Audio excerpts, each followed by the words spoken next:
কিয়ামতের কাছাকাছি, কিয়ামতের আগে এমন এক সময় আসবে যখন পুরো বিশ্বে সর্বত্র কুফরের রাজত্ব চলবে এবং মানুষ আয়েশ ইসরতে মগ্ন হয়ে যাবে। সেই সময়ে জমিন বন্ধা হয়ে যাবে এবং বিশ্বে খাদ্যের ঘাটতি দেখা দেবে, যা তুমি নিজেও দেখতে পারো যে কিভাবে জলবায়ু পরিবর্তন প্রতি বছর কৃষিকে ক্ষতিগ্রস্ত করছে। মানুষ একে অপরের সঙ্গে লড়াই ঝগড়া করবে এবং একে অপরের রক্তের পিপাসু হয়ে উঠবে। সেই সময়ে পুরো বিশ্বে খ্রিস্টানদের আধিপত্য হবে। রোম, শাম এবং সমস্ত মামলাকান্দম এত দ্রুত বেরিয়ে আসবে যে বছর মাসের মতো এবং মাস সপ্তাহের মতো হয়ে যাবে, আর এক সপ্তাহ দিনের মতো কেটে যাবে। এটি সেই যুগ হবে যখন মানুষের আয়ু কমে যাবে এবং শুধু মক্কা এবং মদিনায় মুসলমান থাকবে এবং সেখানে শুধু ইসলাম থাকবে। তাই সেই সময় সমস্ত আল্লাহর ওলি তাদের নিজ নিজ এলাকা ছেড়ে মক্কা এবং মদিনা শরীফে পৌঁছে যাবে, আর সেই সময়ে রমজান শরীফের মাস হবে।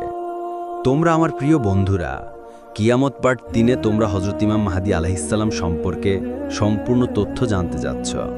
তাই তোমাদের কাছে অনুরোধ, এই ভিডিওটি পুরোটা অবশ্যই দেখো এবং একটি লাইক ও শেয়ার করে তোমাদের বন্ধু ও পরিবারের সদস্যদেরও দেখো।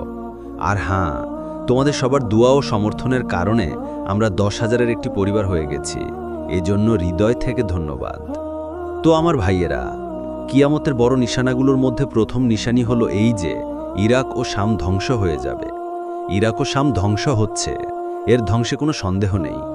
তারপর জুলুম এতটাই সাধারণ হয়ে যাবে যে একজন অন্ধ ব্যক্তিকেও জিজ্ঞেস করলে সে বলবে যে জুলুম খুবই সাধারণ হয়ে গেছে। আর এখনকার পরিস্থিতিও ঠিক তাই। তুমি দেখো নিরপরাধ মানুষদের কিভাবে জেলে ঢুকিয়ে দেওয়া হচ্ছে এবং উঁচু উঁচু ইমারত তৈরি করা হচ্ছে। আর চতুর্থ নিশানি, যা এখনো পূর্ণ হয়নি, তা এই যে 3 খলিফার পুত্ররা পরস্পরের সঙ্গে যুদ্ধ করবে কাবার ভেতরের ধন সম্পদ নিয়ে। আর যখন তাদের মধ্যে যুদ্ধ হবে তখন কবিলাগুলোর মধ্যে যুদ্ধ শুরু হয়ে যাবে। এই ঘটনা এখনো ঘটেনি, এটি ঘটতে বাকি আছে। 3 খলিফার পুত্র মানে 3 বাদশার পুত্র।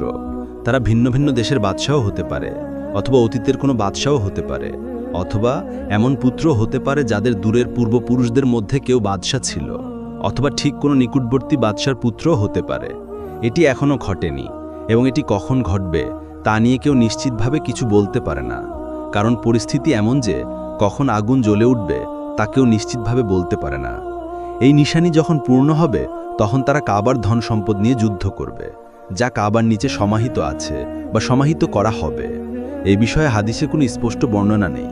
তারা যুদ্ধ করবে কিন্তু এই ধন সম্পদ বের করতে পারবে না। তারপর একটি হাদিসে আছে, হুজুর সাল্লাল্লাহু তাআলা আলাইহি ওয়াসাল্লাম ইরশাদ করেছেন যে নবুয়ত যতদিন আল্লাহ তাআলা চাইবেন ততদিন এই দুনিয়ায় থাকবে। অর্থাৎ আমি যে নবী হিসাবে তোমাদের মাঝে আছি, আল্লাহ যতদিন চাইবেন ততদিন আমি এই দুনিয়ায় থাকব। আর যখন আল্লাহ চাইবেন তখন আমি এই দুনিয়া থেকে পর্দা করে চলে যাব। আমার পরে নবুয়তের পর খিলাফত রাশিদা প্রতিষ্ঠিত হবে। সুতরাং খিলাফত রাশিদা প্রায় 30 বছর ধরে চলেছিল। হযরত আবু বকর প্রথম খলিফা হয়েছিলেন, দ্বিতীয় খলিফা হযরত উমর, তৃতীয় হযরত উসমান জ্ঞানী, চতুর্থ হযরত আলী এবং পঞ্চম খলিফা হযরত হাসান ইবনে আলী রাদিয়াল্লাহু তাআলা আনহু। এরপর হুকুমত আসবে, কিন্তু কেমন হুকুমত? যদি বাবা শাসক হয় তবে তার পরে তার ছেলে শাসক হবে, তারপর তার ছেলে, তারপর ছেলের ছেলে শাসক হবে। এই ধরনের হুকুমত হবে, আর এই হুকুমত হবে কাঠ খাওয়া হুকুমত। আজ তুমি যদি দুনিয়ার পরিস্থিতি দেখো তবে ঠিক এমনটাই। নবুয়ত 23 বছর ধরে চলেছিল, তারপর খিলাফত রাশেদা 30 বছর ধরে, তারপর খিলাফত আমিরাতে পরিণত হয়েছিল। বাবা মারা গেলে ছেলে আমির হয়েছিল, ছেলে মারা গেলে তার ছেলে আমির হয়েছিল। এভাবে এই সিলসিলা চলতে থাকলো। আর আজ তুমি পুরো দুনিয়ার পরিস্থিতি পর্যালোচনা করো, তবে আজ সর্বত্র যে হুকুমত আছে তা কাঠ খাওয়া হুকুমত। তারপরেই কাঠ খাওয়া হুকুমতের পর আল্লাহ রাব্বুল ইজ্জত খিলাফত আলা মিনহাজান নবুয়ত প্রতিষ্ঠিত করবেন। এমন একটি খিলাফত যা নবুয়তের তরজে হবে, আর তা হবে হযরত ইমাম মুহাম্মদ বিন আবদুল্লাহ আল হাসানি আল মাহদির হাতে। তিনি হযরত হাসানের বংশ থেকে হবেন। আর হযরত হাসানের বংশ থেকে এই কারণে যে হযরত ইমাম হাসান আলী রাদিয়াল্লাহু তাআলা আনহু যখন পঞ্চম খলিফা হয়েছিলেন হযরত আলীর পরে, তখন তোমরা সবাই জানো যে হযরত আলী এবং মুয়াবিয়ার মধ্যে যুদ্ধ চলছিল, আর এই যুদ্ধ অনেক দীর্ঘ হয়ে গিয়েছিল। হযরত আলীর জামাতও ছিল ঈমানদারদের জামাত, মুয়াবিয়ার জামাতও ছিল ঈমানদারদের জামাত। হযরত হাসান এই ঝগড়া শেষ করতে এবং সুলুহ করতে তার খিলাফত ত্যাগ করেছিলেন। তিনি খিলাফত থেকে হাত উঠিয়ে নিয়েছিলেন। আর এই ত্যাগের কারণে আল্লাহ রাব্বুল ইজ্জত তার বংশ থেকে হযরত ইমাম মাহদিকে জন্ম দেবেন, কারণ তিনি কুরবানি দিয়েছিলেন খিলাফত ত্যাগ করে। তাই আল্লাহ রাব্বুল ইজ্জত তার বংশ থেকে এমন এক ব্যক্তিকে জন্ম দেবেন যার হাতে পুরো দুনিয়ার নিয়ন্ত্রণ থাকবে এবং তিনি পুরো দুনিয়ার উপর শাসন করবেন। সেই সময় যখন সবাই খানায় কাবার তাওয়াফে মগ্ন থাকবে, হযরত ইমাম মাহদিও সেখানে থাকবেন। আর সেই সময় তার বয়স 40 বছর হয়ে যাবে। ইমাম মাহদি তার উপাধি হবে, যদিও তার আসল নাম হবে মুহাম্মদ এবং তার পিতার নাম হবে আব্দুল্লাহ।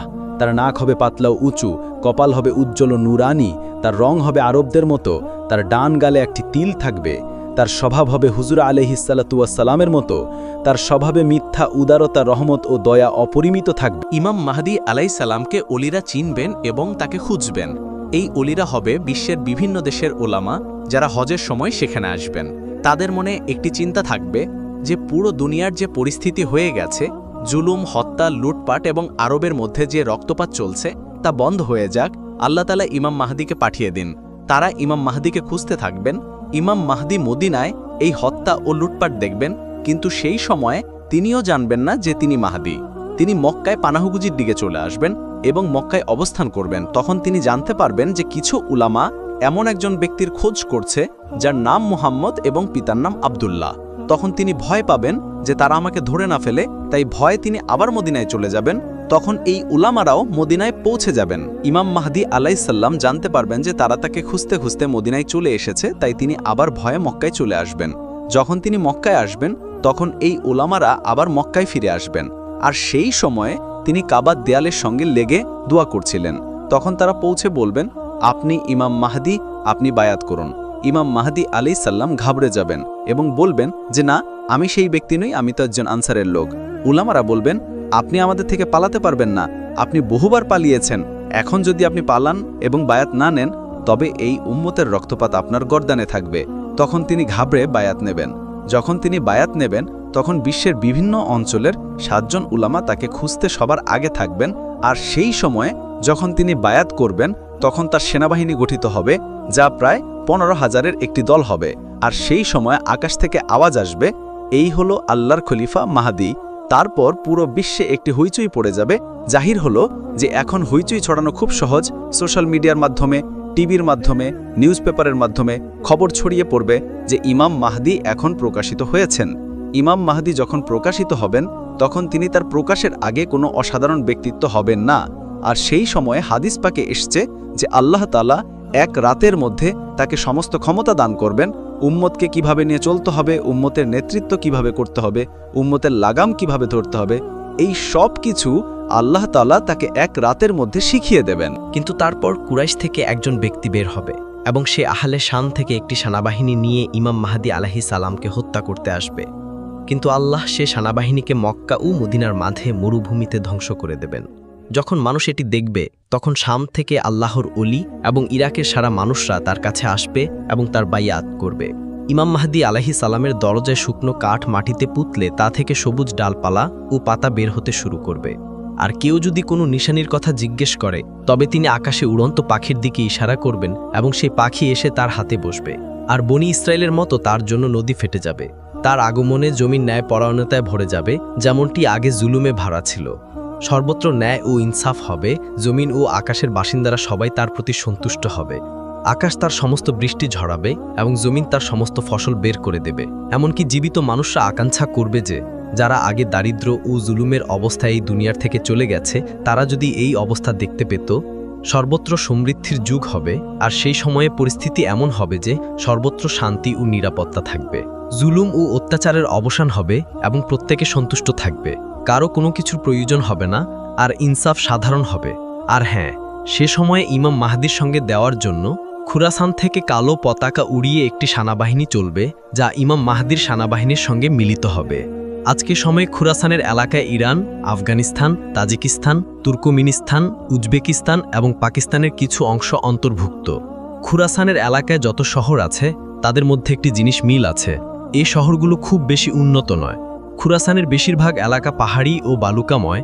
এই এলাকা দুনিয়ার আয়েশ থেকে আলাদা, যাতে এখানকার বাসিন্দাদের মনে দুনিয়ার মায়া না থাকে। যারা মৃত্যুকে ভয় করে তারা কি যুদ্ধ করবে? কিন্তু খুরাসানের যে এলাকা থেকে কালো পতাকা নিয়ে সেনাবাহিনী চলবে, বর্তমান পরিস্থিতির হিসেবে তা আফগানিস্তান হতে পারে, কারণ আফগানিস্তানে বর্তমানে ইসলামী আইন অনুযায়ী হুকুমত প্রতিষ্ঠিত আছে। আর আফগানিস্তানই সেই দেশ যার কাছে আজ হারানোর কিছুই নেই। বর্তমান পরিস্থিতি অনুযায়ী মনে হয় যে এই সেনাবাহিনী আফগানিস্তান থেকেই চলবে। কিন্তু যখন খুরাসান থেকে সেনাবাহিনী ইমাম মাহদী সেনাবাহিনীর সঙ্গে মিলিত হবে, তখন মুসলমানরা পুরো দুনিয়া জয় করবে এবং মুসলমানদের পুরো দুনিয়ার উপর শাসন হবে। নবী পাক সাল্লাল্লাহু তাআলা আলাইহি ওয়াসাল্লাম ফরমিয়েছেন যে রোমানরা দামিস্ক নামক জায়গায় জড়া হবে এবং মুসলমানরা যুদ্ধের প্রস্তুতি নেবে। মদিনা থেকে রোমানদের বিরুদ্ধে সেনাবাহিনী পাঠানো হবে। এই দুই সেনাবাহিনী পরস্পরের সঙ্গে যুদ্ধ করবে। রোমানরা মুসলমানদের বলবে, আমাদের পথ থেকে সরে যা, যাতে আমরা অন্য গ্রুপের সঙ্গে লড়তে পারি। এই গ্রুপটিকে মুসলমানরা আগেই বন্দী করে ফেলবে, কিন্তু মুসলমানরা তা অস্বীকার করবে এবং তাদের ভাই মুসলমানদের পাশে দাঁড়াবে এবং রোমানদের বিরুদ্ধে যুদ্ধ করবে। তারা এমন যুদ্ধ করবে যার উদাহরণ কেউ দেখেনি। এমনকি যদি কোনো পাখি তাদের পাশ দিয়ে উড়ে যায়, তবে তাকে বসার জায়গা পাওয়া যাবে না। এত বড় পরিসরে মানুষকে মারা হবে। যখন গণনা করা হবে, তখন 100 জনের মধ্যে মাত্র একজন জীবিত পাওয়া যাবে।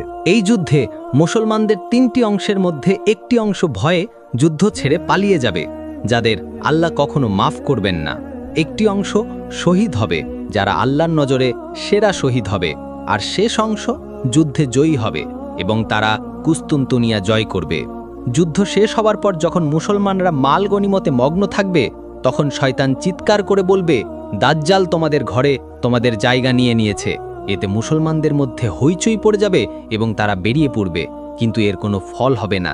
দাজ্জালের এই বিভ্রান্তি মোকাবেলা করে মুসলমানরা সিরিয়ায় যাবে। সেখানে মুসলমানরা আরেকটি যুদ্ধের প্রস্তুতি নেবে। নামাজের সময় হয়ে যাবে। আল্লাহর নবী হজরত ঈসা আলাইহিস সালাম এই দুনিয়ায় আসবেন। তিনি 2 ফেরেশতার ডানায় দামেস্কের একটি মসজিদের মিনারে অবতরণ করবেন এবং ইমাম মাহাদির পিছনে দাঁড়িয়ে নামাজ পড়বেন। তারপর এখান থেকে মুসলমানদের নেতৃত্ব হজরত ঈসা আলাইহিস সালামের হাতে চলে যাবে। হজরত ঈসা আলাইহিস সালাম ফরমাবেন, দরজা খুলে দাও। যখন দরজা খোলা হবে, তখন সামনে দাজ্জাল দাঁড়িয়ে থাকবে। হজরত ঈসা আলাইহিস সালাম দাজ্জালকে দেখবেন এবং বলবেন, আমি তোমাকে এদের থেকে দূরে রেখেছি। তারপর হজরত ঈসা আলাইহিস সালাম দাজ্জালকে মুকামলুতে ধরবেন এবং সেখানে তাকে বল্লম দিয়ে হত্যা করবেন। মুকামলুতে বর্তমানে ইসরায়েল একটি বিমানবন্দর তৈরি করেছে। সম্ভবত দাজ্জাল সেখান থেকে কোনো প্লেনে পালানোর চেষ্টা করবে এবং সেখানেই হজরত ঈসা আলাইহিস সালাম তাকে হত্যা করবেন। দাজ্জালের মৃত্যুর পর মুসলমান এবং ইহুদিদের মধ্যে একটি যুদ্ধ হবে। নবী করিম সাল্লাল্লাহু তাআলা আলাইহি ওয়াসাল্লাম ফরমিয়েছেন যে যদি কোনো ইহুদি কোনো পাথরের পিছনেও লুকিয়ে থাকে, তবে সেই পাথরও কথা বলে উঠবে, হে মুসলমান, আমার পিছনে একজন ইহুদি লুকিয়ে আছে, এসে তাকে হত্যা করো। শুধু বর্গদের গাছ ছাড়া, কারণ এটি ইহুদিদের গাছ আর ইসরায়েল এটি প্রচুর পরিমাণে পাওয়া যায়। এর কিছু সময় পরে ইমাম মাহাদী আলাইহিস সালাম ইন্তেকাল করবেন। নবী করিম সাল্লাল্লাহু তাআলা আলাইহি ওয়াসাল্লাম ফরমিয়েছেন, ইমাম মাহাদী তোমাদের মধ্যে 7 বা 8 বছর থাকবেন। ইমাম বাকির আলাইহিস সালাম ফরমিয়েছেন, যখন ইমাম মাহাদী জাহুর হবে, তখন আল্লাহ তাআলা এই বিশ্বের ঘূর্ণন ধীর করে দেবেন, যাতে সময় ধীরে ধীরে কাটে। আর এইভাবেই ইমাম মাহাদী আলাইহিস সালাম মাত্র 7 বছরে দুনিয়া জয় করবেন।